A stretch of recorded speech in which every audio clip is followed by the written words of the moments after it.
Hello friends, मैं दूध की हांडी ताले में बंद करके रखूंगी। मैं ताला तोड़कर दूध निकाल लाऊंगी। यह कहती हुई वह बाग की तरफ चल दी। आम गदरा गए थे। हवा के झोंकों से एकाध जमीन पर गिर पड़ते थे। लू के मारे चुचके पीले लेकिन बाल वृंद उन्हें टपके समझकर बाग को घेरे रहते थे। रूपा भी बहन के पीछे होली। जो काम सोना करे वह रूपा जरूर करेगी। सोना के विवाह की बातचीत हो रही थी। रूपा के विवाह की कोई चचार नहीं करता, इसीलिए वह स्वयं अपने विवाह के लिए आग्रह करती है। उसका दुल्हा कैसा होगा, क्या क्या लाएगा, उसे कैसे रखेगा, उससे क्या खिलाएगा, क्या पहनाएगा, इसका वह बड़ा विशद वर्णन करती, जिसे सुनकर कदाचित कोई बालक उससे विवाह करने पर राजी न होता। सांझ हो रही थी। होरी ऐसा अलसाया कि उग गोड़ने न जा सका। बैलों को नान में लगाया, सानी खरीदी और एक चिलम भरकर पीने लगा। इस फसल में सब कुछ खलिहान में तौल देने पर भी उस पर कोई 300 करश था, जिस पर कोई 100 रुपये सूद के बढ़ते जाते थे। मंगरू सा से आज 5 साल हुए बैल के लिए 60 रुपये लिए थे। उसमें 60 दे चुका था, पर वह 60 रुपये जो के त्यों बने हुए थे। दाता दीन पंडित से 30 रुपये लेकर आलू बोए थे। आलू तो चोर खोद ले गए और उस 30 के 3 बरसों में 100 हो गए थे। दुलारी विधवा सहुआइन थी जो गांव में नून तेल तमाकू की दुकान रखे हुए थी। बंटवारे के समय उससे 40 रुपये लेकर भाइयों को देना पड़ा था। उसके भी लगभग 100 रुपये हो गए थे, क्योंकि आने रुपये का ब्याज था। लगान के भी अभी 25 रुपये बाकी पड़े हुए थे और दशहरे के दिन शगुन के रुपयों का भी कोई प्रबंध करना था। बासों के रुपये बड़े अच्छे समय पर मिल गए। शगुन की समस्या हल हो जाएगी, लेकिन कौन जाने, यहाँ तो एक ढेला भी हाथ में न आ जाए तो गांव में शोर मच जाता है और लेनदार चारों तरफ से नोचने लगते हैं। ये 5 रुपये तो वह शगुन में दे देगा, चाहे कुछ हो जाए। मगर अभी जिंदगी के 2 बड़े बड़े काम सिर पर सवार थे, गोबर और सोना का विवाह। बहुत हाथ बांधने पर भी 300 से कम खर्च न होगी। ये 300 किसके घर से आएंगे। कितना चाहता है कि किसी से 1 पैसा कर्ज न ले, जिसका आता है उसका पाई पाई चुका दे, लेकिन हर तरह का कष्ट उठाने पर भी गला नहीं छूटता। इसी तरह सूद बढ़ता जाएगा और एक दिन उसका घर द्वार सब नीलाम हो जाएगा। उसके बाल बच्चे निराश्रय होकर भीख मांगते फिरेंगे।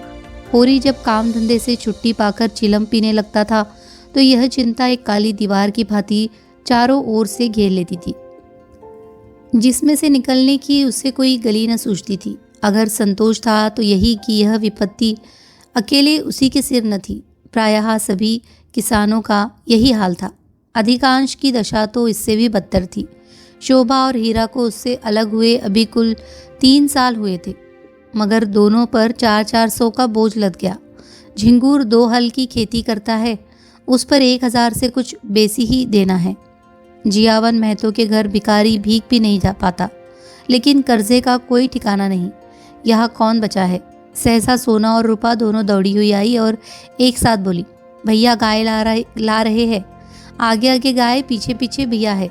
रूपा ने पहले गोबर को आते देखा था। यह खबर सुनाने की सुरखरुई उसे मिलनी चाहिए थी। सोना बराबर की हिस्सेदार हुई जाती है, यह उससे कैसे सहा जाता। उसने आगे बढ़कर कहा, पहले मैंने देखा था, तभी दौड़ी। बहन ने तो पीछे से देखा। सोना इस दावे को स्वीकार न कर सकी। बोली, तूने भैया को कहा पहचाना? तू तो कहती थी कोई गाय भागी आ रही है। मैंने ही कहा भैया है। दोनों फिर बाग की तरफ दौड़े गाय का स्वागत करने के लिए। धनिया और होरी दोनों गाय बांधने का प्रबंध करने लगे। होरी बोला, चलो जल्दी से नान काट दे। धनिया के मुख पर जवानी चमक उठी थी। नहीं, पहले थाली में थोड़ा सा आटा और गुड़ घोल कर रख दे। बेचारी धूप में चली होगी, प्यासी होगी। तुम जाकर नान काढ़ो, मैं घोलती हूँ। कहीं 1 घंटी पड़ी थी, उसे ढूंढ ले, उसके गले में बांधेंगे। सोना कहाँ गई? सहुआइन की दुकान से थोड़ा सा काला डोरा मंगवा लो। गाय को नजर बहुत लगती है। आज मेरे मन की बड़ी भारी लालसा पूरी हो गई। धनिया अपने हार्दिक उल्लास को दबाए रखना चाहती थी। इतनी बड़ी संपदा अपने साथ कोई नई बाधा न लाए, यह शंका उसके निराश हृदय में कंपन डाल रही थी।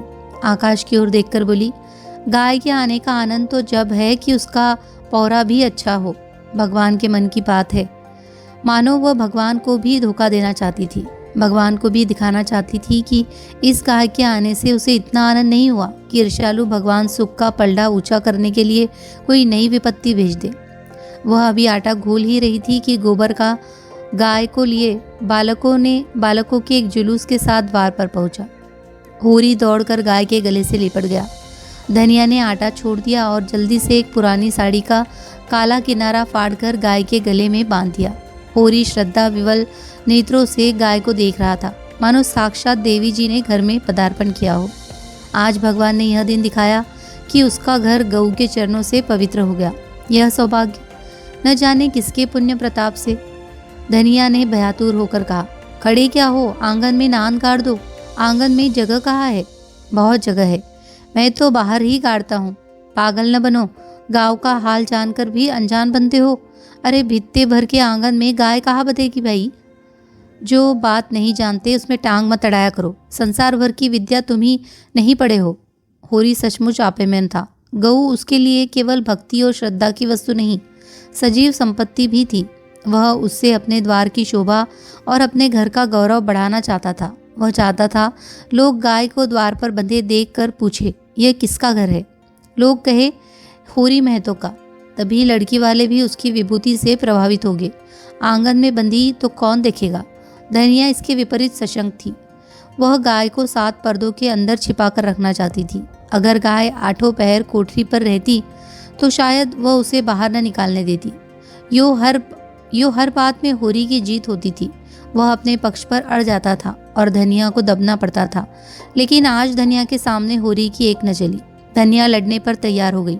गोबर, सोना और रूपा सारा घर होरी के पक्ष में था, पर धनिया ने अकेले सबको परास्त कर दिया। आज उसमें एक विचित्र आत्मविश्वास और होरी में एक विचित्र विनय का उदय हो गया था। मगर तमाशा कैसे रुक सकता था? गाय डोली में बैठकर तो आई न थी। कैसे संभव था कि गांव में इतनी बड़ी बात हो जाए और तमाशा न लगे? जिसने सुना सब काम छोड़कर देखने दौड़ा। यह मामूली देसी गऊ नहीं है। बोला के घर से 80 रुपए में आई है। होरी 80 रुपए क्या देंगे? 50-60 रुपए में लाए होंगे। गांव के इतिहास में 50-60 रुपए की गाय आना भी अभूतपूर्व बात थी। बैल तो 50 रुपए के भी आए, 100 की भी आए, लेकिन गाय के लिए इतनी बड़ी रकम किसान क्या खाके खर्च करेगा? यह तो ग्वाले का ही कलेजा है कि अंजुजुलियों रुपए गिन जाते हैं। गाय क्या है? साक्षात देवी का रूप है। दर्शकों आलोचकों का तांता लगा हुआ था और होरी दौड़ दौड़ कर सबका सत्कार कर रहा था। इतना विनम्र, इतना प्रसन्न चित्त वह कभी न था। 70 साल के बूढ़े पंडित दाता दीन लठिया टेकते हुए आए और पोपले मुंह से बोले, कहा हो होरी, तनिक हम भी तुम्हारी गाय देख ले, सुना बड़ी सुंदर है। होरी ने दौड़कर पालागन किया और मन में अभिमानमय उल्लास का आनंद उठाता हुआ बोला। बड़े सम्मान से पंडित जी को आंगन में ले गया। महाराज ने गऊ को अपनी पुरानी अनुभवी आंखों से देखा। सींगे देखी, थन देखा, पुट्ठा देखा और घनी सफ़ेद भौं के नीचे छिपी हुई आंखों में जवानी की उमंग भरकर बोले, कोई दोष नहीं है बेटा, बाल भौरी सब ठीक। भगवान चाहेंगे तो तुम्हारे भाग खुल जाएंगे।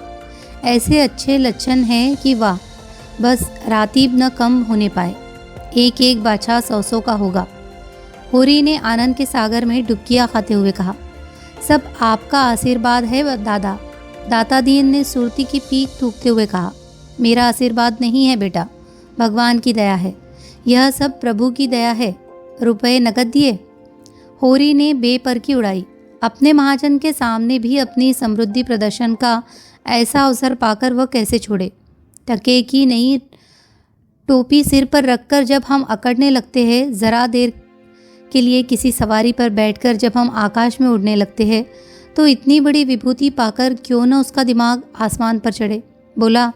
बोला ऐसा भला मानस नहीं है महाराज। नगद गिनाए पूरे चौकस।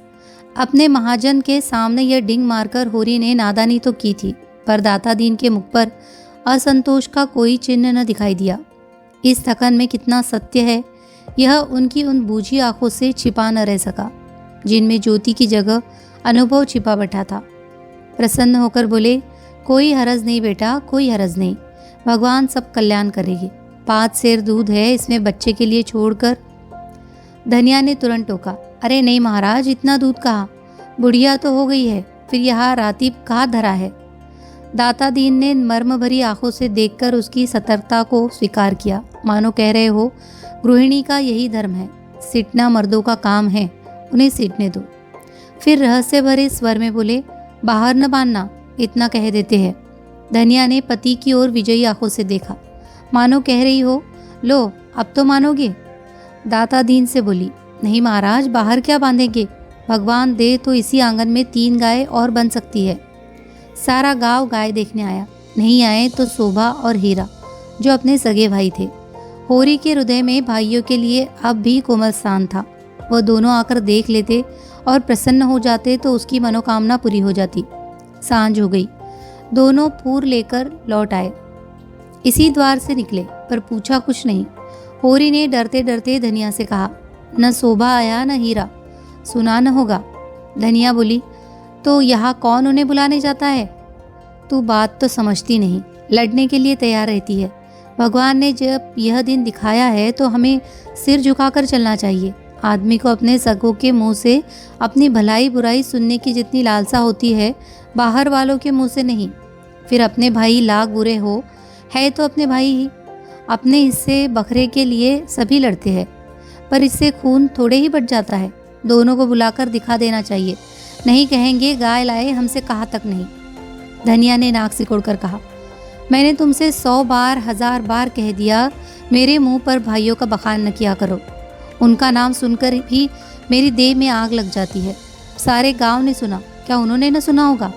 कुछ इतनी दूर भी तो नहीं रहते, सारा गांव देखने आया। उन्हीं के पाँव में मेहंदी लगी हुई थी, मगर आए कैसे। जलन हो रही होगी कि इसके घर गाय आ गई, छाती फट जाती होगी। दिया बत्ती का समय आ गया था।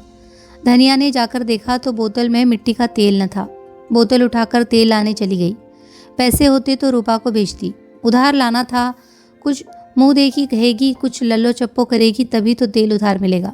होरी ने रूपा को बुलाकर प्यार से गोद में बैठाया और कहा, जरा जाकर देख हीरा काका आ गए कि नहीं। शोभा काका को भी देखती आना, कहना दादा ने तुम्हें बुलाया है, न आए हाथ पकड़कर खींच लाना। रूपा ठुनक कर बोली, छोटी काकी मुझे डांटती है। काकी के पास क्या करने जाएगी, फिर शोभा बहू तो तुझे प्यार करती है। शोभा काका मुझे चिढ़ाते हैं, कहते हैं मैं न कहूँगी। क्या कहते हैं बता। चिढ़ाते हैं, क्या कहकर चिढ़ाते हैं। कहते हैं तेरे लिए मूस पकड़ रखा है, ले जा भून कर खा ले। होरी के अंतस्थल में गुदगुदी हुई, तू कहती नहीं पहले तुम खा लो तो मैं खाऊंगी। अम्मा मने करती है, कहती है उन लोगों के घर न जाया करो। तू अम्मा की बेटी है कि दादा की। रूपा ने उसके गले में हाथ डालकर कहा, अम्मा की, और हंसने लगी। तो फिर मेरी गोद से उतर जा, आज मैं तुझे अपनी थाली में न खिलाऊंगा। घर में एक ही फूल की थाली थी, होरी उसी थाली में खाता था। थाली में खाने का गौरव पाने के लिए रूपा होरी के साथ खाती थी। इस गौरव का परित्याग कैसे करे। ठुमक कर बोली, अच्छा तुम्हारी, तो फिर मेरा कहना मानेगी या कि अम्मा का। तुम्हारा, तो जाकर हीरा और शोभा को खींच ला, और जो अम्मा बिगड़े अम्मा से कहने कौन जाएगा। रूपा कूदती हुई हीरा के घर चली। द्वेष का मायाजाल बड़ी बड़ी मछलियों को ही फंसाता है। छोटी मछलियाँ या तो उसमें फंसती ही नहीं या तुरंत निकल जाती है। उनके लिए वह घातक जाल क्रीड़ा की वस्तु है, भय की नहीं। भाइयों से होरी की बोलचाल बंद थी, पर रूपा दोनों घरों में आती जाती थी। बच्चों से क्या बैर, लेकिन रूपा घर से निकली ही थी कि धनिया तेल लिए मिल गई। उसने पूछा, सांझ की बेला में कहाँ जाती है, चल घर। रूपा माँ को प्रसन्न करने के प्रलोभन को न रोक सकी। धनिया ने डांटा, चल घर, किसी को बुलाने नहीं जाना है। रूपा का हाथ पकड़े हुए वह घर आई और होरी से बोली, मैंने तुमसे 1000 बार कह दिया, मेरे लड़कों को किसी के घर न भेजा करो। किसी ने कुछ करा दिया तो मैं तुम्हें लेकर चाटूंगी। ऐसा ही बड़ा प्रेम है तो आप क्यों नहीं जाते, अभी पेट नहीं भरा जान पड़ता है। होरी नान जमा रहा था, हाथों में मिट्टी लपेटे हुए अज्ञान का अभिनय करके बोला, किस बात पर बिगड़ती है भाई, यह तो अच्छा नहीं लगता कि अंधे कुकर की तरह हवा को फूका करे।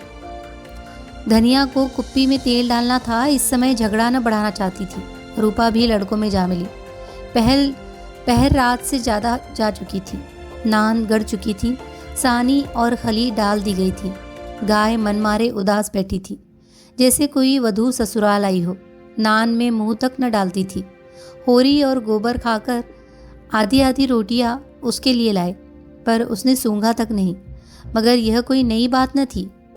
जानवरों को भी बहुधा घर छूट जाने का दुख होता है। होरी बाहर खाट पर बैठकर चीलम पीने लगा तो फिर भाइयों की याद आई। नहीं, आज इस शुभ अवसर पर वह भाइयों की उपेक्षा नहीं कर सकता। उसका हृदय वह विभूति पाकर विशाल हो गया था। भाइयों से अलग हो गया है तो क्या हुआ, उनका दुश्मन तो नहीं है। यही गाय 3 साल पहले आई होती तो सभी का उस पर बराबर अधिकार होता।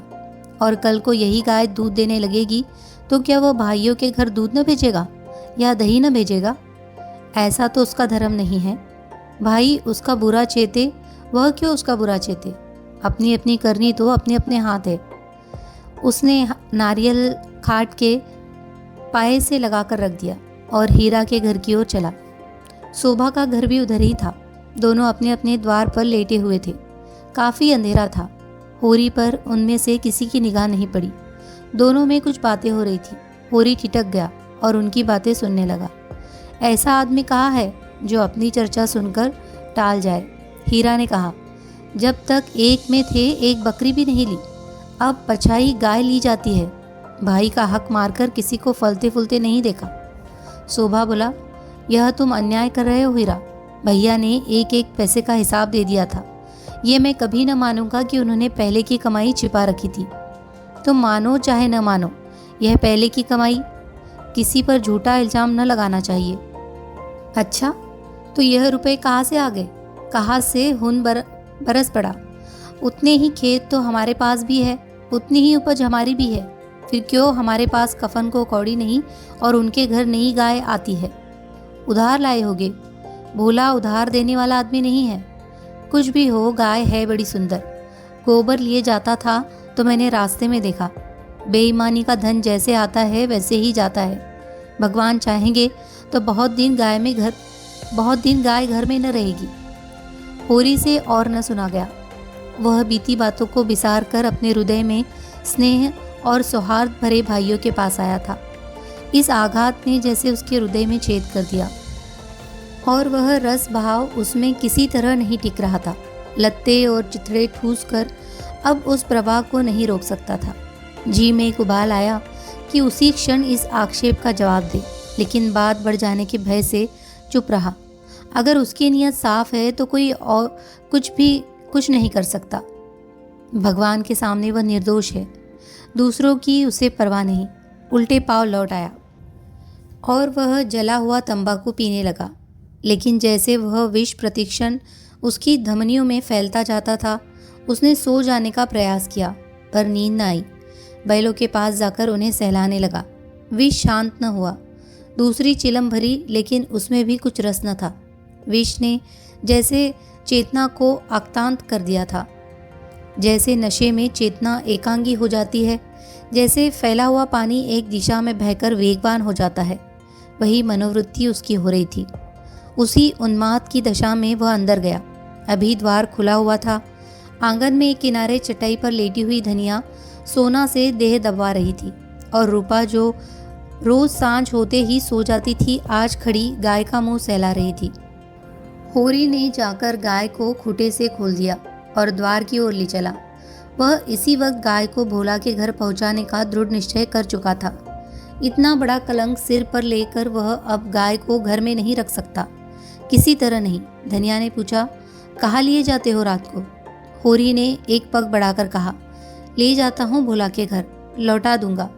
धनिया को विस्मय हुआ। उठकर सामने आ गई और बोली, लौटा क्यों दोगे? लौटाने के लिए ही लाए थे। हाँ, इसके लौटा देने में ही कुशल है। क्यों, बात क्या है? इतने अरमान से लाए और अब लौटाने जा रहे हो? क्या भोला रुपए मांगता है? नहीं। भोला यहाँ कब आया? तो फिर क्या बात हुई? क्या करोगी पूछकर? धनिया ने लपक कर पगहिया उसके हाथ से छीन ली। उसकी चपल बुद्धि ने जैसे उड़ती हुई चिड़िया पकड़ ली। बोली, तुम्हें भाइयों का डर हो तो जाकर उसके पैरों पर गिरो। मैं किसी से नहीं डरती। अगर हमारी बढ़ती देखकर किसी की छाती फटती है तो फट जाए, मुझे परवाह नहीं है। होरी ने विनीत स्वर में कहा, धीरे धीरे बोल महारानी, कोई सुने तो कहे ये सब इतनी रात गए लड़ रहे हैं। मैं अपने कानों से क्या सुनाया हूँ तू क्या जाने। यहाँ चर्चा हो रही है कि मैंने अलग होते समय रुपए दबा लिए थे और भाइयों को धोखा दिया था, यही रुपए अब निकल रहे हैं। हीरा कहता होगा, सारा गांव कह रहा है, हीरा को क्यों बदनाम करूं। सारा गांव नहीं कह रहा है, अकेला हीरा कह रहा है। मैं अभी जाकर पूछती हूँ ना कि तुम्हारे बाप कितने रुपए छोड़कर मरे थे। दाढ़ीदारों के पीछे हम बर्बाद हो गए, सारी जिंदगी मिट्टी में मिला दी, पाल पोस कर संडा किया और अब हम बेईमान हैं। मैं कह देती हूँ अगर गाय घर के बाहर निकली तो अनर्थ हो जाएगा। रख लिए हमने रुपए, दबा लिए, बीज खेत दबा लिए। डंके की चोट कहती हूँ, मैंने हंडे भर अशरफिया छिपा ली। हीरा और शोभा और संसार को जो करना हो कर ले, क्यों न रुपए रख ले। दो दो संडों का ब्याह नहीं किया, गौना नहीं किया। होरी सिटपटा गया। धनिया ने उसके हाथ से पगैया छीन ली और गाय को खूंटे से बांधकर द्वार की ओर चली। होरी ने उसे पकड़ना चाहा, पर वह बाहर जा चुकी थी। वही सिर थाम कर बैठ गया। बाहर उसे पकड़ने की चेष्टा करके वह कोई नाटक नहीं दिखाना चाहता था। धनिया के क्रोध को खूब जानता था। बिगड़ती है तो चंडी बन जाती है, मारो काटो सुनेगी नहीं। लेकिन हीरा भी तो एक ही गुस्सेवर है, कहीं हाथ चला दे तो परले ही हो जाए। नहीं, हीरा इतना मूर्ख नहीं है। मैंने कहा से कहा यह आग लगा दी। उसे अपने आप पर क्रोध आने लगा। बात मन में रख लेता तो क्यों यह टंटा खड़ा होता। सहसा धनिया का कर्कश स्वर कान में आया। हीरा की गरज भी सुन पड़ी। फिर पुन्नी की पैनी पीक भी कानों में चुभी। सहसा उसे गोबर की याद आई। बाहर लपक कर उसकी खाट देखी, गोबर वहाँ न था। गजब हो गया, गोबर भी वहाँ पहुँच गया। अब कुशल नहीं, उसका नया खून है, न जाने क्या कर बैठे। लेकिन होरी वहाँ कैसे जाए। हीरा कहेगा आप बोलते नहीं, जाकर इस डायन को लड़ने के लिए भेज दिया। कोलाहल प्रतिक्षण प्रचंड होता जाता था। सारे गांव में जाग पड़ गई। मालूम होता था कहीं आग लग गई है और लोग खाट से उठ उठ बुझाने दौड़े जा रहे हैं। इतनी देर तक तो वह जब्त किए बैठा रहा, फिर न रहा गया। धनिया पर क्रोध आया। वह क्यों चढ़कर लड़ने गई। अपने घर में आदमी न जाने किसको क्या कहता है। जब तक कोई मुंह पर बात न कहे यही समझना चाहिए कि उसने कुछ नहीं कहा। होरी की कृषक प्रकृति झगड़े से भागती थी। चार बातें सुनकर गम खा जाना इससे कहीं अच्छा है कि आपस में तनाजा हो। कहीं मारपीट हो जाए तो थाना पुलिस हो, बंधे बंधे फिरो, सबकी जिरौरी करो, अदालत की धूल फाको, खेती बाड़ी जहन्नम में मिल जाए। उसका हीरा पर तो कोई बस न था, मगर धनिया को तो वह जबरदस्ती खींच ला सकता है। बहुत होगा, गालियाँ दे देगी, एक दो दिन रूठी रहेगी, थाना पुलिस की नौबत तो न आएगी। जाकर हीरा के द्वार पर सबसे दूर दीवार की आड़ में खड़ा हो गया। एक सेनापति की भांति मैदान में आने के पहले परिस्थिति को अच्छी तरह समझ लेना चाहता था। अगर अपनी जीत हो रही है तो बोलने की कोई ज़रूरत नहीं, हार हो रही है तो तुरंत कूद पड़ेगा। देखा तो वहाँ 50 आदमी जमा हो गए हैं। पंडित दातादीन, लाला पटेश्वरी, दोनों ठाकुर जो गांव के कर्ता धर्ता थे, सभी पहुँचे हुए हैं। धनिया का पल्ला हल्का हो रहा था। उसकी उग्रता जनमत को उसके विरुद्ध किए देती थी। वह रणनीति में कुशल न थी। क्रोध में ऐसी जलीकटी सुना रही थी कि लोगों की सहानुभूति उससे दूर होती जा रही थी। वह गरज रही थी, तू हमें देखकर क्यों जलता है, हमें देखकर क्यों तेरी छाती फटती है। पाल पोस कर जवान कर दिया, यह उसका इनाम है। हमने न पाला होता तो आज कहीं भीख मांगते होते, रुख की छाह भी न मिलती। होरी के ये शब्द जरूरत से ज्यादा कठोर जान पड़े। भाइयों का पालना पोसना तो उसका धर्म था। उनके हिस्से की जायदाद तो उसके हाथ में थी, कैसे न पालता पोसता। दुनिया में कहीं मुंह दिखाने लायक रहता। हीरा ने जवाब दिया, हम किसी का कुछ नहीं जानते। तेरे घर में कुत्तों की तरह एक टुकड़ा खाते थे और दिन भर काम करते थे। जाना ही नहीं कि लड़कपन और जवानी कैसी होती है। दिन दिन भर सूखा गोबर बिना करते थे, उस पर भी तू बिना 10 गाली दिए रोटी न देती थी। तेरी जैसी राक्षसीन के हाथ में पड़कर जिंदगी तलक हो गई। धनिया और भी तेज हुई। जबान संभाल, नहीं जीभ खींच लूंगी। राक्षसीन तेरी औरत होगी। तू है किस फेर में, मुंडी काटे, टुकड़े खोर, नमक हराम। दाता दीन ने टोका, इतना कटु वचन क्यों कहती है धनिया। नारी का धर्म है कि गम खाए। वह तो उजड्डा है, क्यों उसके मुंह लगती है। लाला पटेश्वरी पटवारी ने उसका समर्थन किया। बात का जवाब बात है, गाली नहीं। तूने लड़कपन में उसे पाला पोसा, लेकिन यह क्यों भूल जाती है कि उसकी जायदाद तेरे हाथ में थी। धनिया ने समझा सब के सब मिलकर मुझे नीचा दिखाना चाहते हैं। चौमुख लड़ाई लड़ने के लिए तैयार हो गई। अच्छा रहने दो लाला, मैं सबको पहचानती हूँ। इस गांव में रहते 20 साल हो गए, एक एक की नस नस पहचानती हूँ। मैं गाली दे रही हूँ, वह फूल बरसा रहा है। क्यों? दुलारी सहुआइन ने आग पर घी डाला। बाकी बड़ी गाली दराज औरत है भाई, मर्द के मुंह लगती है। होरी ही जैसा मर्द है कि इसका निबाह होता है। दूसरा मर्द होता तो एक दिन न पटती। अगर हीरा इस समय ज़रा नर्म हो जाता तो उसकी जीत हो जाती, लेकिन ये गालियाँ सुनकर आपे से बाहर हो गया। औरों को अपने पक्ष में देखकर वह कुछ शेर हो गया। गला फाड़कर बोला, चली जा मेरे द्वार से, नहीं जूतों से बात करूँगा, झोटा पकड़कर उखाड़ लूँगा। गाली देती है डाइन, बेटे का घमंड हो गया। खून पासा पलट गया। होरी का खून खौल उठा, बारूद में जैसे चिंगारी पड़ गई हो। आगे आकर बोला, अच्छा बस अब चुप हो जाओ हीरा, अब नहीं सुना जाता। मैं इस औरत को क्या कहूँ? जब मेरी पीठ में धूल लगती है तो इसी के कारण, न जाने क्यों इससे चुप नहीं रहा जाता। चारों ओर से हीरा पर बौछार पड़ने लगी। दाता दीन ने निर्लज्ज कहा, पटेश्वरी ने गुंडा बनाया, झिंगुरी सिंह ने शैतान की उपाधि दी, दुलारी सहुआइन ने कपूत कहा। एक उद्दंड शब्द ने धनिया का पल्ला हल्का कर दिया था, दूसरे उग्र शब्द ने हीरा को गच्चे में डाल दिया। उस पर होरी के संयत वाक्य ने रही सही कसर भी पूरी कर दी। हीरा संभल गया, सारा गांव उसके विरुद्ध हो गया। अब चुप रहने में ही उसकी कुशल है। क्रोध के नशे में भी इतना होश उसे बाकी था। धनिया का कलेजा दुना हो गया। होरी से बोली, सुन लो कान खोल के, भाइयों के लिए मरते रहते हो। ये भाई है, ऐसे भाई का मुंह न देखे। ये मुझे जूतों से मारेगा। खिला पिला, होरी ने डांटा। फिर क्यों बकबक करने लगी तू? घर क्यों नहीं जाती? धनिया जमीन पर बैठ गई और आर्त स्वर में बोली, अब तो इसके जूते खा के जाऊंगी। जरा इसकी मर्दूमी देख लूँ। कहाँ है गोबर? अब किस दिन काम आएगा? तू देख रहा है बेटा, तेरी माँ को जूते मारे जा रहे हैं। यो विलाप करके उसने अपने क्रोध के साथ होरी के क्रोध को भी क्रियाशील बना डाला। आग को फूंक फूंक कर उसमें ज्वाला पैदा कर दी। हीरा पराजित सा पीछे हट गया। पुन्नी उसका हाथ पकड़कर घर की ओर खींच रही थी। सहसा धनिया ने सिहनी की भांति झपट कर हीरा को इतने जोर से धक्का दिया कि वह धम से गिर पड़ा और बोली, कहा जाता है जूते मार, मार जूते, देखूं तेरी मर्दूमी। होरी ने दौड़कर उसका हाथ पकड़ लिया और घसीटता हुआ घर ले चला।